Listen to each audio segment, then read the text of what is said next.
Hello everyone, welcome to Bhagyalata kitchen.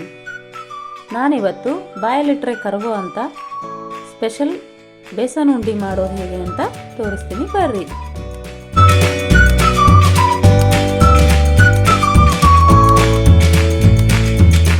ಒಲೆ ಮೇಲೆ ಒಂದು ಕಡಾಯಿ ಇಟ್ಟು ಅರ್ಧ ಕಪ್ನಷ್ಟು ತುಪ್ಪ ಹಾಕಿ ಅದು ಕರಗಿದ ಮೇಲೆ ಪುಟಾಣಿ ಹಿಟ್ಟು ಹಾಕಿ ಮಿಕ್ಸ್ ಮಾಡಿರಿ. ಲೋ ಫ್ಲೇಮ್ನಲ್ಲಿ ಚೆಂದಾಗೆ ಹುರ್ಕೋರಿ. ಹಿಟ್ಟು ತುಪ್ಪದ ಜೊತೆ ಹದವಾಗಿ ಕಲಿತು ಲೈಟ್ ಬ್ರೌನ್ ಕಲರ್ ಆಗೋವರೆಗೂ ಹುರಿರಿ.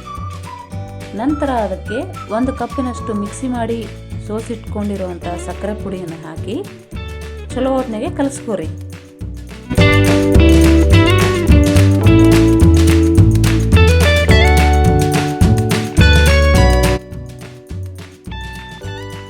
ಪುಟಾಣಿ ಹಿಟ್ಟು ಮತ್ತು ಸಕ್ಕರೆ ಚೆಂದಾಗೆ ಎರಡು ಮಿಕ್ಸಿಗೆ ಕಲಿತು ಹದ ಬರುತ್ತೆ.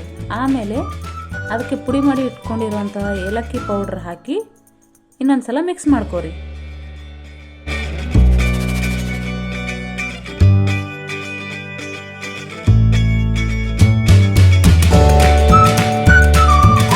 ಆಮೇಲೆ ಸ್ಟವ್ ಆಫ್ ಮಾಡಿ ಹಿಟ್ಟು ಕೆಳಗಡೆ ಇಟ್ಟು ಸ್ವಲ್ಪ ಹೊತ್ತು ಹಾರೋದಕ್ಕೆ ಬೇಡ್ರಿ.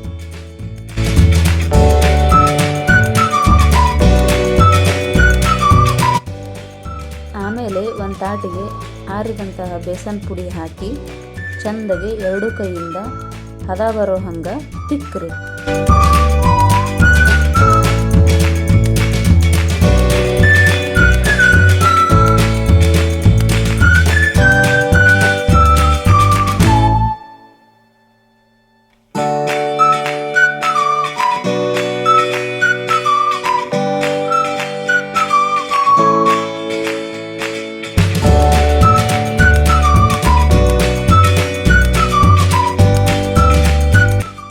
ಹದ ಬಂದಮೇಲೆ ಸ್ವಲ್ಪ ಸ್ವಲ್ಪ ಪುಡಿ ತಗೊಂಡು ಉಂಡಿ ಕಟ್ಟಿದ್ರಿ ಅಂದ್ರೆ ಸಾಫ್ಟ್ ಆಗಿರೋ ರುಚಿಕರವಾದ ಬೇಸನ್ ಉಂಡಿ ರೆಡಿ ನೋಡ್ರಿ. ನಿಮಗೆ ಇದೇ ತರಹದ ಹೆಚ್ಚಿನ ರುಚಿಕರವಾದಂತಹ ಅಡುಗೆ ರೆಸಿಪಿಗಳಿಗಾಗಿ ನಮ್ಮ ಚಾನಲನ್ನು ತಪ್ಪದೇ ಸಬ್ಸ್ಕ್ರೈಬ್ ಮಾಡಿರಿ.